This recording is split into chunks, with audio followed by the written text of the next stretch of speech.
Guys, this is exactly what we were afraid of when it comes to college football, this Jaden Rashada story.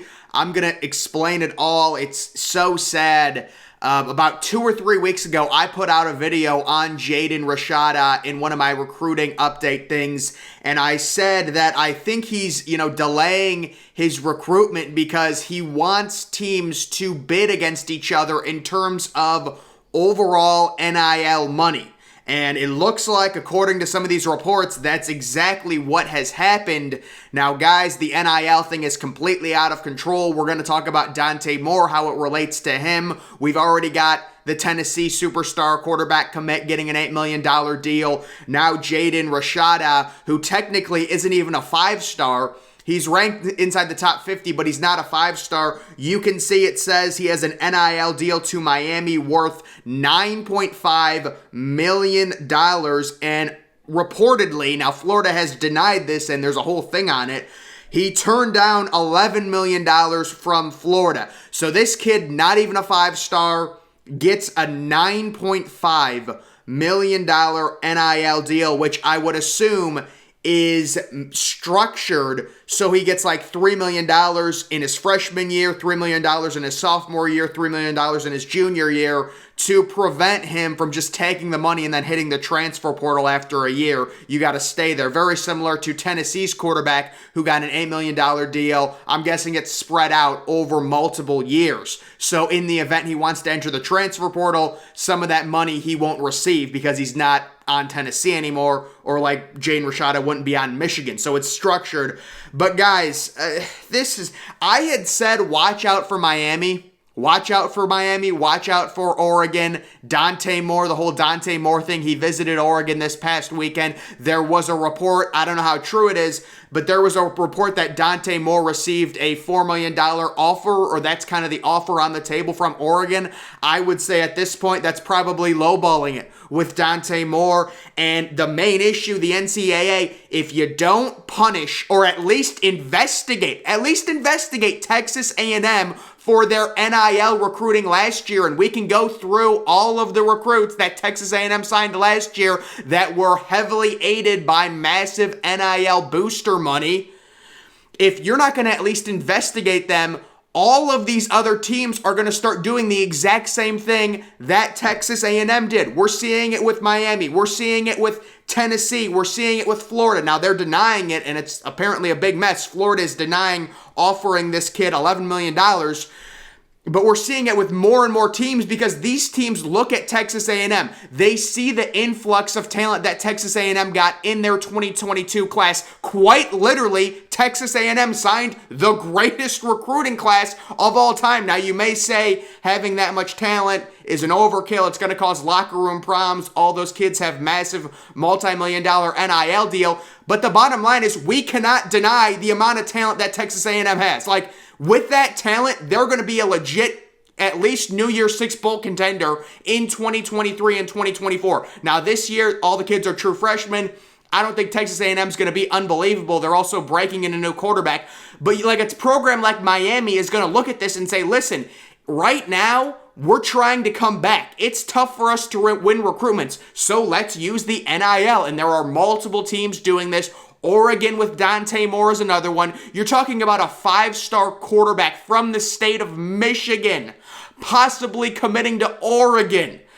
I'm not just picking on Oregon, but it's just crazy to think about Dante Moore possibly the next QB. This is the second QB we've heard has gotten a major NIL deal. The first one was the Tennessee quarterback who got an $8 million deal reportedly, and then this one is $9.5. Now, apparently, there's a lot of drama surrounding this deal. It says multiple sources told On3 Rashada agreed to an NIL deal with Miami mega booster John Ruiz for $9.5 million. The same sources said he turned down an offer from Florida's Gator Collective for $11 million. Both offers blow out of the water the $8 million deal that the 5-star quarterback from Tennessee got, which I was referencing. So that is the rumor. Now, there are multiple Florida boosters or people within their program denying that Florida offered $11 million.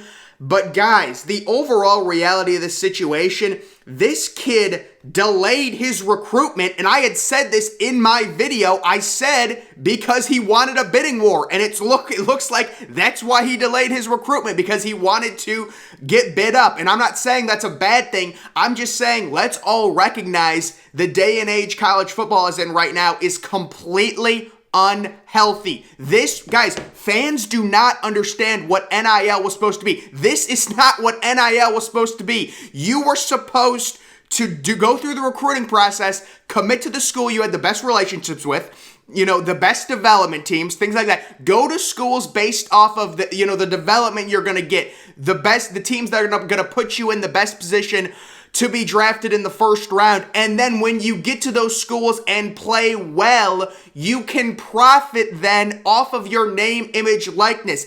NIL was never supposed to determine where a kid was playing football. It can definitely help if you're in Columbus, Ohio, and you have a 5-star quarterback visiting, and you say, listen, look at the NIL deal CJ Stroud has. You can do that, but you can't go to that 5-star and say, I'm going to give you $5 million right now if you come play football for my program. That's what these schools are doing. It is not legal. What they are doing is not legal, and it's crazy that they're just, listen, it's so out in the open. There was a report, the NCAA, based off of the pandemic, they were laying off people. They don't even have people to work for them to investigate these programs. That's how bad it is with the NCAA. And I proposed, if you're the NCAA, you need to create an NIL authority board, which has one job and one job alone: investigating NIL-related incidents, aka booster cheating. These collectives should not be able to pay $9 million, pay $11 million for these kids to go to school there. It's just, the NIL, it's going to hurt the kid's development. It's going to hurt the kid's future. Do you think it's healthy that five-star defensive linemen are all going to Texas A&M? Do you think that's good for those kids' development, really? Or did you think they got thrown 7-figure deals and that's why they're committed there? It's just, I don't know, guys. The stuff keeps coming out, and this is the issue. If you punished or at least investigate Texas A&M, all the other boosters, all the other NIL people, they'd at least get a little bit scared. They'd be like, maybe we should hold back.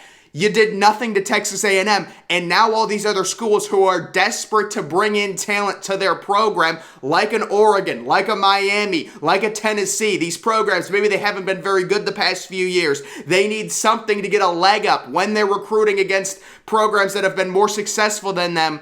This is what they do, and Florida's in on this, Miami's in on it, Tennessee's in on it, Oregon's in on it. Texas, we saw last year with Terrence Brooks, flipping him for about $50,000, I think that was the report from Ohio State on National Signing Day. This stuff is completely out of control, and I'm all for kids getting paid. It's a free market. But this is not legal, and it's going to hurt kids' development in the future. Look at Quinn Ewers, for example. Listen, Quinn Ewers might end up being fine. He might play this year, next year, and be the number 1 overall pick. But the idea that Quinn Ewers forcibly, skipping his senior year of high school and effing up his development to come to Ohio State a year early so he could get an NIL deal, like, that stuff should not be happening. You're messing up your development. You're a quarterback, dude. You're the number 1 overall prospect. Just wait a year.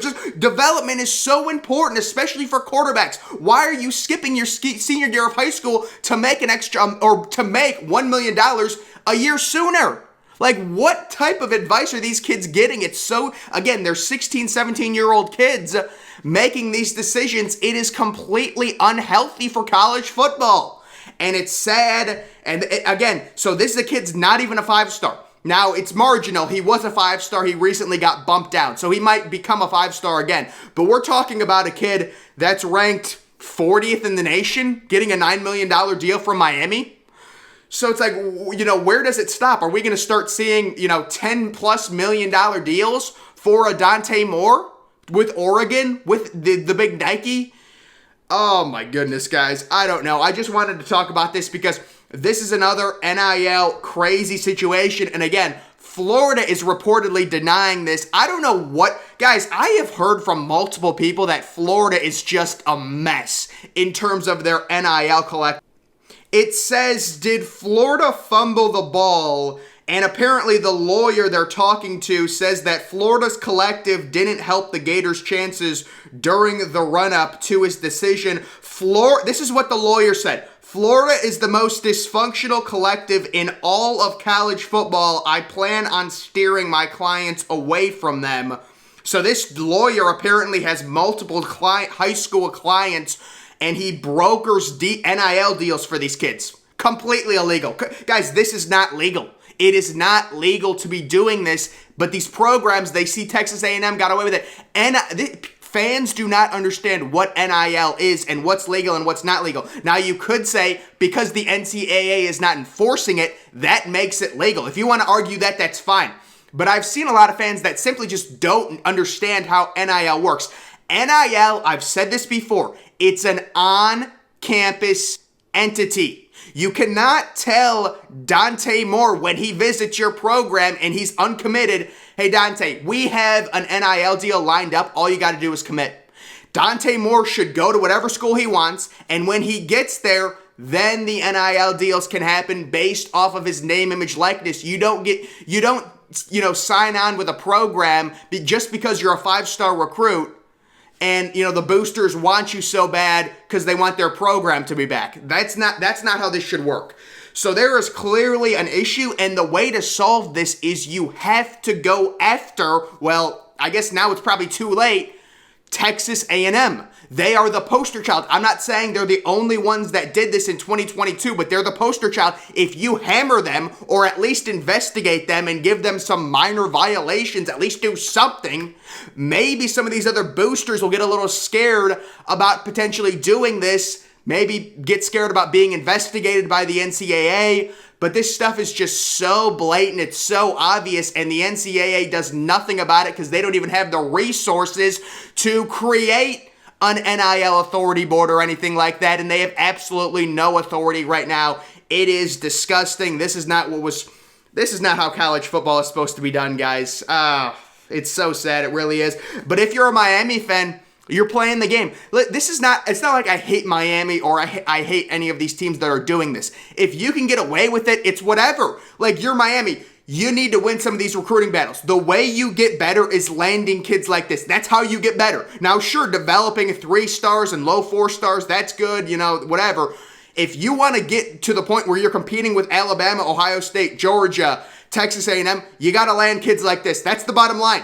And if the NCAA is not going to police it and you're a Miami fan, more power to you. I'm saying the NCAA needs to start doing something, or else this is only going to get worse and worse and worse. First, we heard of deals worth $50,000. Then we heard deals 6 figures. Then we heard a multi-million-dollar QB deal. Now we're hearing an $11 million offer to a quarterback that's not even a 5-star.